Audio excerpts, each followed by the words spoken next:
Welcome back to another episode on Happily Ever After with the Raj family. Today we are going to have another extension of an episode from previous episodes, and that is going to be on our interracial marriage specific to languages.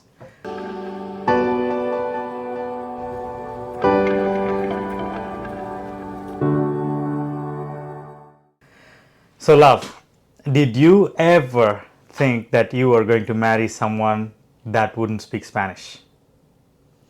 That's actually a very good question. I think I was open as long after I learned English because for a while I didn't speak English. So definitely I never imagined marrying someone that we couldn't communicate because communication is the mother of everything. Communication is just a foundation of building a connection.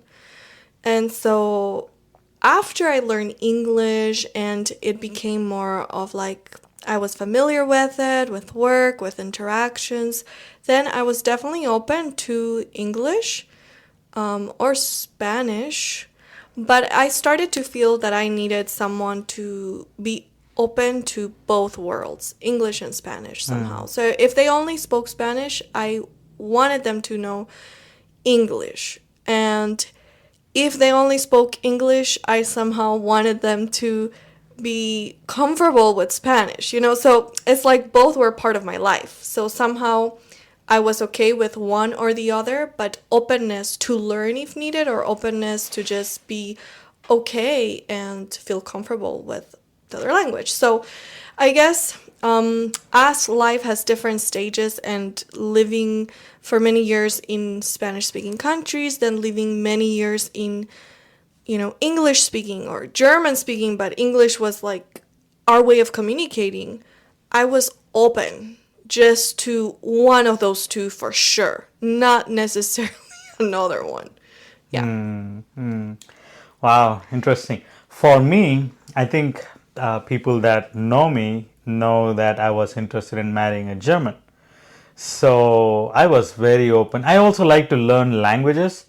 So that was not like a big issue for me to marry only those that can speak my language. And also, it's kind of a hard deal if I am open to marrying someone that is not an Indian because languages are really hard. And Tamil is one of the hardest languages to learn, even though it is one of the most ancient languages spoken. So for me, I was also open, but at least as long as we can communicate, because I wanted to learn German, and by the time I actually started learning, it was like a big deal for me. It was hard for me to learn, but then you came into the picture, so I was definitely Not necessarily that I helped you with that. Let's make it clear. I do not speak German. I know some words and I understand some because I lived in Austria for 3 years, but my work didn't require German to be there, so we had a lot of English. So I was familiar with German, but not at all, I have German blood, but not necessarily the language yet. Let's put it that way. Yeah, that's fine. But it made it easy for me because I didn't have to learn German for that matter. However, I still have interest in learning German, even if we don't communicate in German. I think I would like to learn. I would like to learn different languages. That is one of my favorite things. It's just that with so many things happening, I cannot focus on one language because there is so many other things that I would like to learn. I would like to play guitar. I would like to some point learn to play piano. So there are a lot of things in line. So German has not come to that part yet. If my grandma listens to the podcast, she, I'm sure, has some words to say regarding languages. So let's just talk a little bit about, okay, so English united us. For sure, that's a language that we could communicate and understand because I did not speak Tamil and you did not speak Spanish. German, either of us really spoke, so that was not an option. So our mother tongues, which for you is almost 3, English, Tamil, and Telugu. Mother tongue is Telugu. That's it. Okay, but you kind of grew up speaking three different languages Correct. in the Correct. sense of like it's Yeah. your mother tongue is Telugu. Telugu, but you had The you schooling was in yes. English, and then in my school, one of the languages that I learned was Tamil. So I kind of was thinking about that recently. Like he grew up with three languages. How cool is that? Like I grew up with one and then had to add English. So it's definitely harder, no matter what. So how was it for you with most of my family speaking Spanish? Some of them do not speak English, like my parents do, but it's their second language, so it's not as easy. My grandparents, some of them barely speak. And some other family that, you've been to reunions, they mainly speak Spanish, they try to speak English, but how is that? And some of my family have really been behind you, like, learn Spanish, learn Spanish. So how has been that dynamic? Mainly her grandma. Mainly her grandma. Pardon, abuela. It is fine, I guess, for me to be among that crowd. I do want to learn Spanish. Let me make it clear. I have been learning here and there. So much so that my brother-in-law bought me Rosetta Stone Spanish, so I can learn, and I have been making progress little by little, baby steps. But one day I'll be able to talk fluently. However, with that being said, right now I am okay with the Spanish that I know, because whenever I'm with your family that doesn't speak English at all, it challenges me to try to at least understand a little bit here and there. Even when we went to a Spanish church couple months ago, I was trying to grasp what the preacher was saying, and then you were explaining what they were sharing. So it is a challenge, and I want to take up on that challenge. But am I there yet? No. Will I be there? By God's grace. I'm working on it. But again, to answer your question, yeah, I see it more like a challenge for me to grasp certain things here and there. And am I comfortable? I guess I am comfortable. Thankfully, your brother is there, you're there. So every now and then people do translate for me.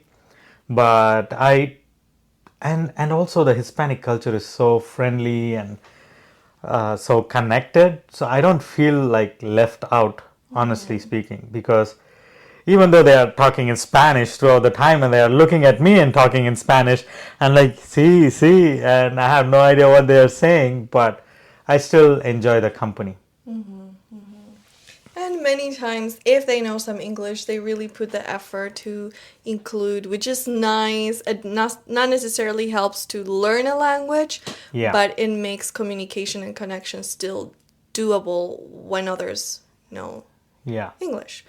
But so How about you? How about you? When we go to our friend's place where they speak just in Telugu, in Tamil, or and then Telugu. when I go to my brother's place, we speak in Telugu, and thankfully my brother speaks in English as well, so it's more easier for you there. But sometimes when there is conversations, deep thoughts going into it, we are talking in Telugu. How does it make you feel? Well, definitely, I always thought if I marry someone that speaks another language, like let's say we communicate in English or Spanish, but their mother tongue and their whole family speaks another language, I would make the effort to learn.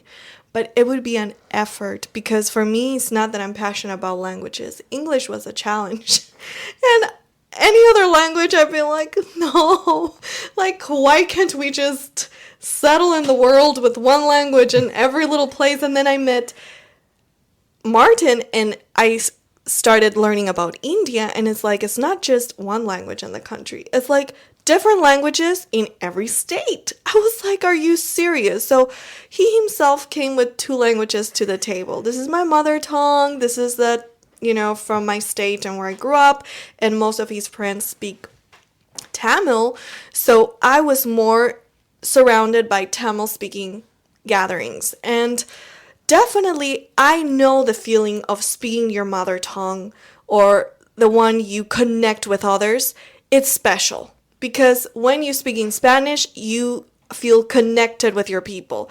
When you speak in the language, there's something unique. So I understand that and I feel okay you speaking with them in that.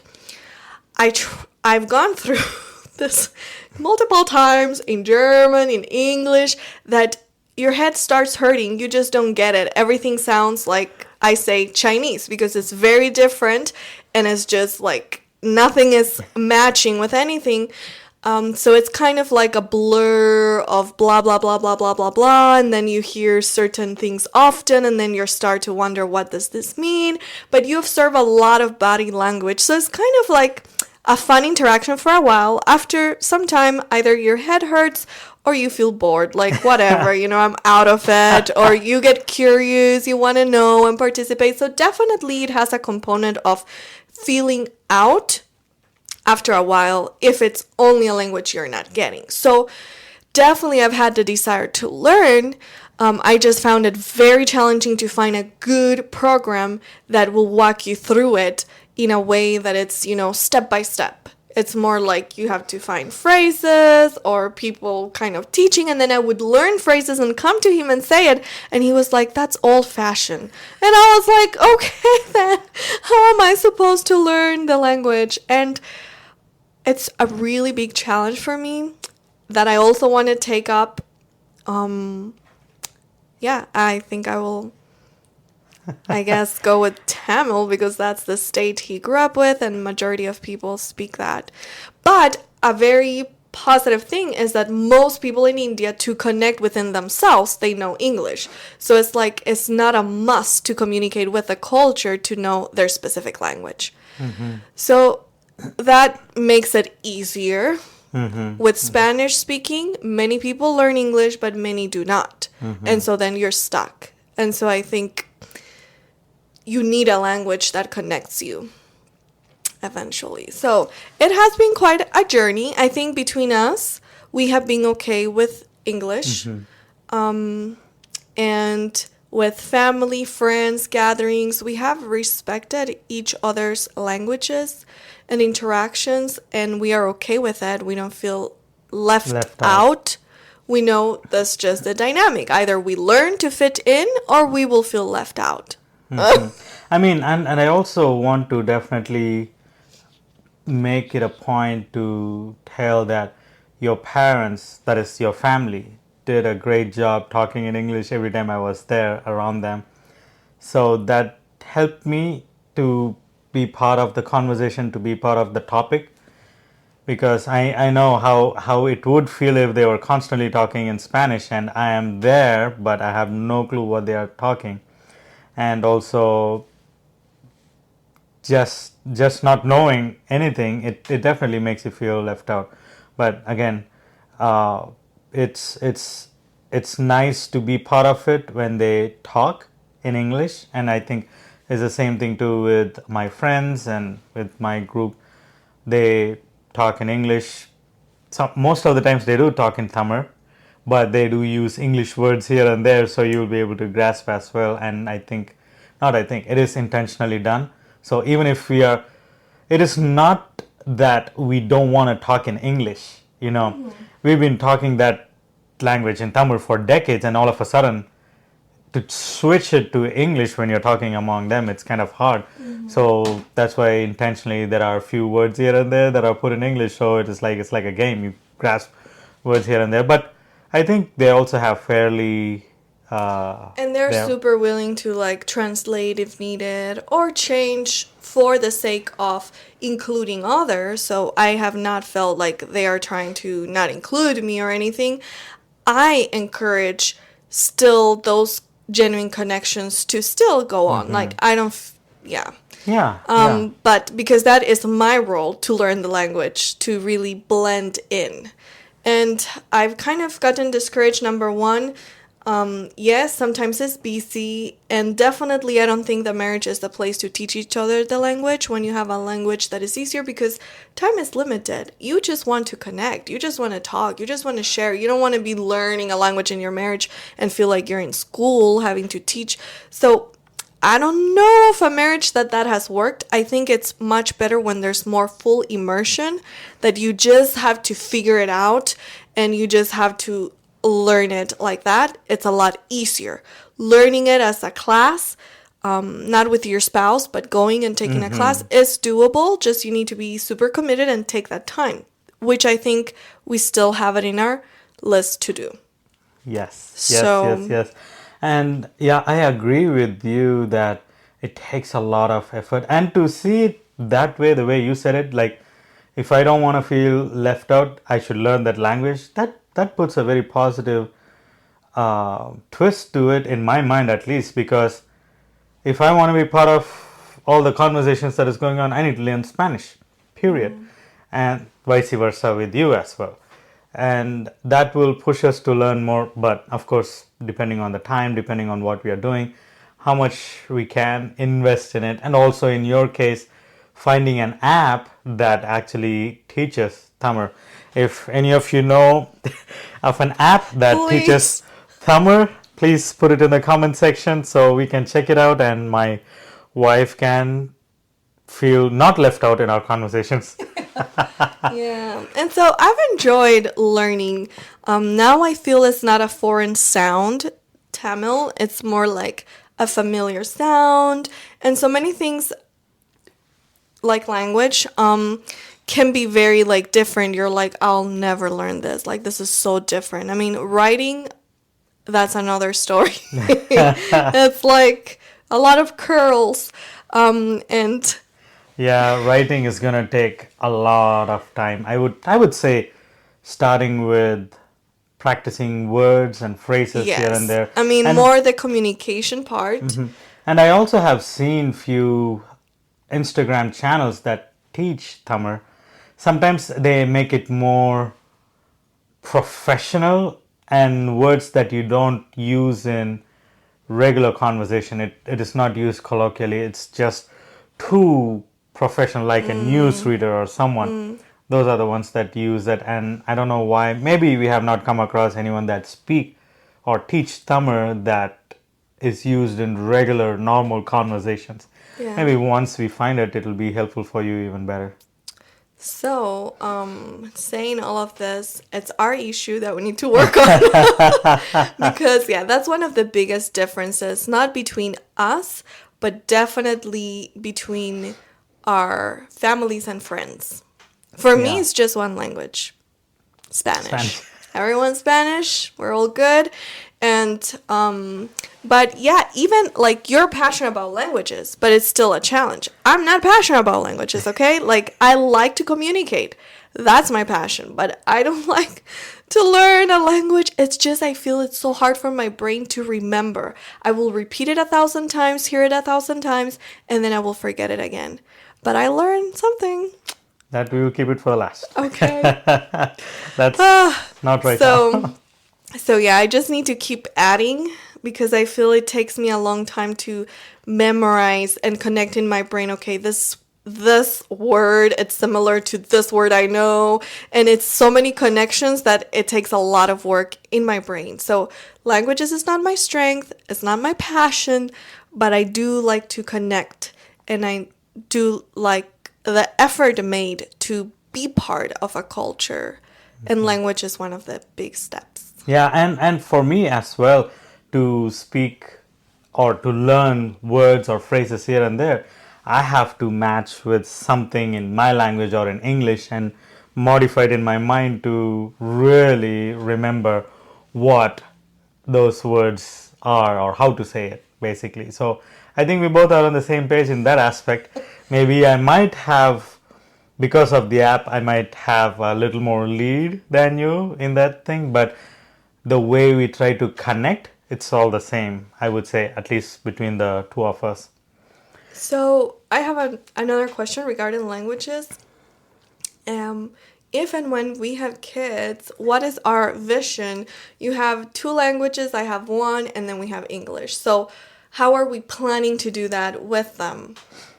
So, my personal suggestion, of course, it has to be mutual if you are also on board with it, is children can learn 6 languages, up to 6 languages, before they are age 6, before they become 6. So I would say we will teach them as many languages as possible. So I can talk in one language, you can talk in one language, and then of course English will be between us as well. So that will be there. Your brother Christian has decided to teach German, so it's gonna be fun, and maybe I might teach 2 languages to them. So they children will learn 5 languages. Poor kiddos. So there are some things that I've heard. We would have to research a little bit more to be more clear how, but I've heard that one person should only speak to them in one language. So if I speak in Spanish to them, I should not be speaking in English to them. But they can get used to, I guess, us speaking in English, and then they will grasp something else through our conversations, which will have to happen unless we both learn quickly before our kids do. Which I think would be important, to not be left out in our own family. But definitely I plan to teach Spanish, and then you will teach your primary language. They will learn English in the country we're in, if that's where we are, and then in our communication. And so I think, yeah, as long as it's that, and I've heard recently from a mother that they did exactly that. She spoke one language, the father spoke another, and then between the parents, they spoke English. Yeah. So their kids learned 3 languages simultaneously, but their speech development was a little delayed. But once it came, all the 3 came together and strong. So that's something, I guess, to keep in mind as well. Kids might start speaking faster and easier if there's just one thing to learn. If there's more, it might be more they need to handle, but it still is they have the capacity. So For sure. Now, another question is, if we go to India, how do you see that in terms of language? Do you think you will learn Tamil before we go to India and you'll be part of it, or how do you envision yourself if and when we go to India? Or do you still say, no, I feel comfortable in English and that is what I'm going to stick to, and you have to translate? Either way is fine. I'm just wanting to know. It depends when we go to India. Like, I guess if it's, in the near future, probably I'm not going to be ready to say I'll speak Tamil, but I'll practice everything I can.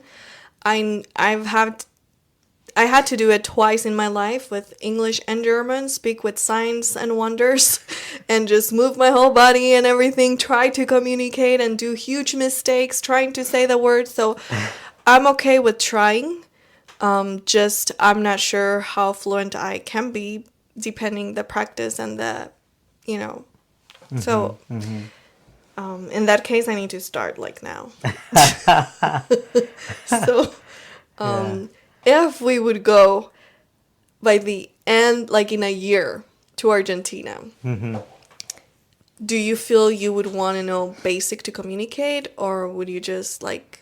Oh, absolutely. I want to communicate in Spanish. In fact, I want it to be like a surprise, maybe surprise people, not showing them that I'm learning Spanish.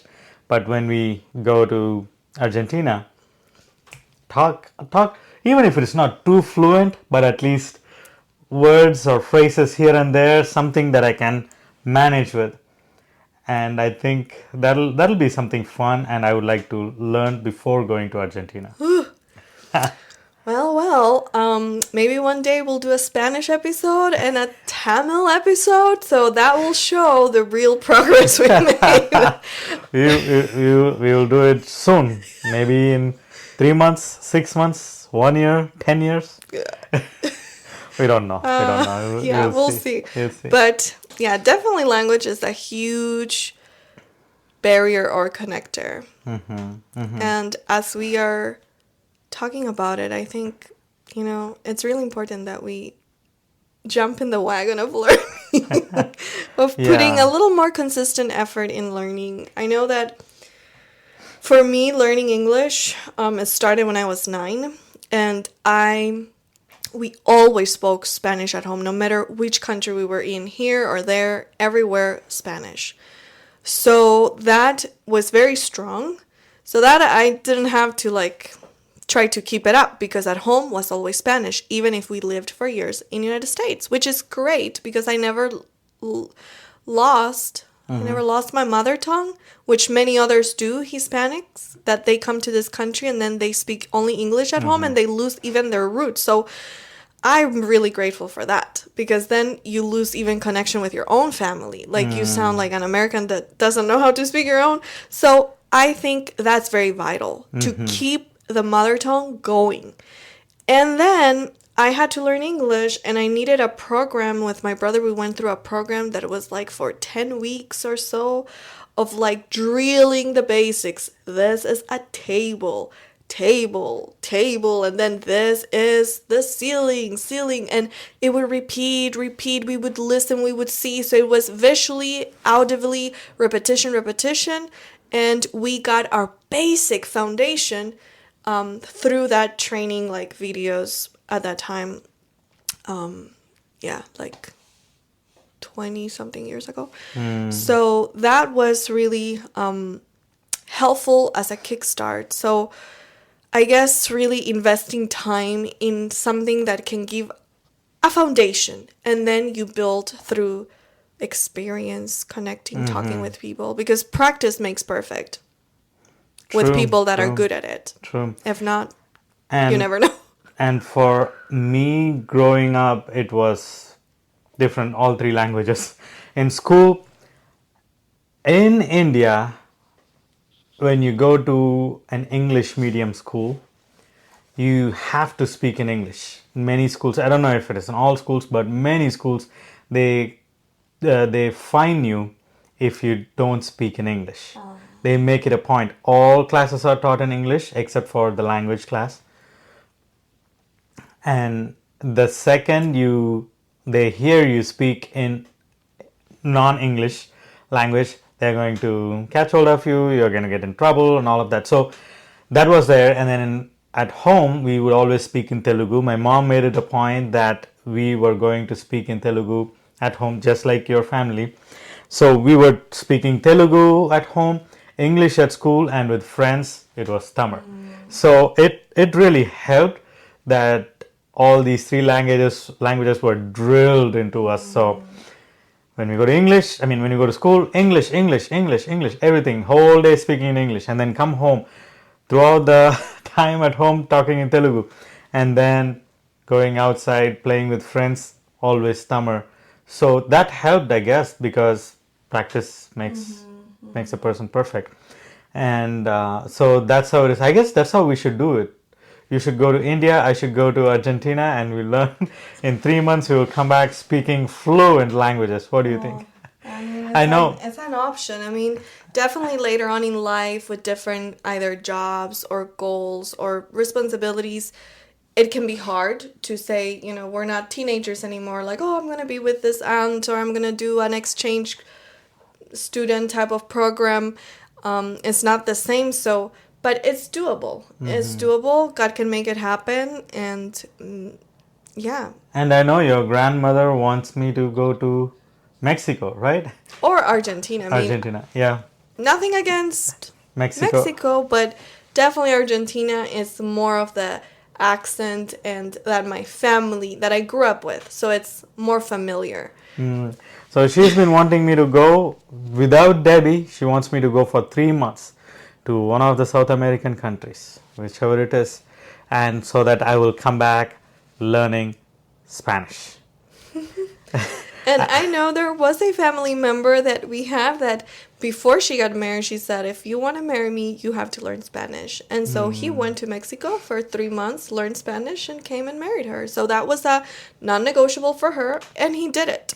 it's doable to learn a language. Just sometimes you need more Motivation. intentional methods to make it happen, and not be like lingering or lose an opportunity to be part of some family or culture because of that lack. So we didn't make it a non-negotiable. So we felt okay to, kind of go with the flow with how our life is, what we envision doing, and for now, yeah, we enjoy English. English has become our adopted language. I mean, even in India, that is how it was. If I had to go, like I come from Tamil Nadu, if I had to go to, let's say, Kerala, or if I had to go to Delhi, Mumbai, and I don't speak their language, the Right. only common language is English. So I speak with them in English. If they know English, they respond. If not, it doesn't work. But most of them speak English. So I guess English is uniting all of us together, one way or the other. Yes. Well, definitely something to work on, to keep working on. So I would say that definitely that has been one of the biggest differences in our interracial blending. Not specifically affecting our marriage, but definitely being something that divides us somewhat from our backgrounds, our connections, our friends, and our culture. So right now, Debbie is going to share something in Tamil, and I'm going to share something in Espanol. Ooh! When you're put on the spot, somehow it goes blank, but we will try our best. So, nan unay kadalikiray. What does it mean? I love you. And of course, I'm going to say the same thing too in Spanish. Te amo muchísimo. And that is one of the phrases that my father-in-law, at that time he was still not father-in-law yet because we were not married, he taught me to say that, and I've been holding on to it since then, and it has worked out pretty fine. I mean, there's something so sweet about what you grew up with that touches deep inside your heart to another level. Then I love you is like, oh, I know what that means. But te amo muchísimo is like, that goes to the core. To, since I was little till now, it's something that my heart can understand and beats a little harder. Yeah. I don't know, there's something special about it. So now the first phrase he taught me actually. Yeah, that is what I was about to share, but go ahead. In Tamil, I was like, teach me something that I can learn, and please record yourself so I can like listen and drill the thing. And so let me see if I can remember. It was Ikareku akara pacha. Pacha. Yeah. Ikareku akara pacha. What does it mean? The grass is greener on the other On side. the other side, yes. So I have a lot of funny things that I do, and one of the things is she wanted to learn a phrase that she can use, and I was telling, when I spend time with my friends, that is, we both spend time with my friends, you should use this phrase out of nowhere and they will go clueless, what she said. And so I taught her how to say ikareka karapacha, meaning the grass is greener on the other side. And in one of the conversations, we were talking in Tamil, and then Debbie is like, yeah, it is like ikareke akarapacha. And one of my friends was like, what did he just say that? and also there is another funny story. We were just sharing about this a couple of weeks ago. There was this girl and we went door knocking to give away literature, and she told me, Martin, you and your friends are always talking in Tamil, and I am not able to talk anything. And whenever I want to talk with someone, they're not even listening to what I'm saying because you guys are talking all over, and I have no idea how to break the conversation so that I can convey what I want to share. So I taught her something. I taught her நான் உன்னை காதலிக்கிறேன், which Debbie shared before, which means I love you. So she learnt it. She learnt it throughout, but she didn't ask me what the meaning was. She just perfected it, and then she asks me, what does it mean? And then I tell her it means I love you. And then she bursts out laughing, saying, why would you teach that to me? That is what is going to stop them from having conversations and listen to what you're saying. And then, of course, we came back to our school. And of course, during lunchtime, we were talking, and then this girl comes. She is calling my friends, no one responding because they're all busy talking in Tamil. And then this girl says, "Naan unnai kadalikiren," and all of them stopped and looked at her. It was so funny. One guy was like, "What did you say?" And the other guy was, "Who are you telling that to?" So we had a good laugh with that. So I make decent jokes, but there are people, of course, that take it to next level, talking inappropriate things and teach inappropriate things to people that are ignorant about those things, and they get into trouble. But at least I get a point there that I did not teach anything inappropriate, just a conversation breaker. A nice break. So, so yeah, languages is a fun thing. Learning it can be a challenge, but it's something that can be learned. It's not impossible. And and yeah, when he's learning Rosetta Stone and learning different things, colors and phrases, and later on he's like, I don't know if I remember, but if I ask him, he knows what it means. So the more familiar we get by listening to things, being exposed to things, hearing people speak, watching things in the language, the more the brain will start recording it, even if it's subconsciously. And so it's it's good. It's good to be exposed and just keep at it.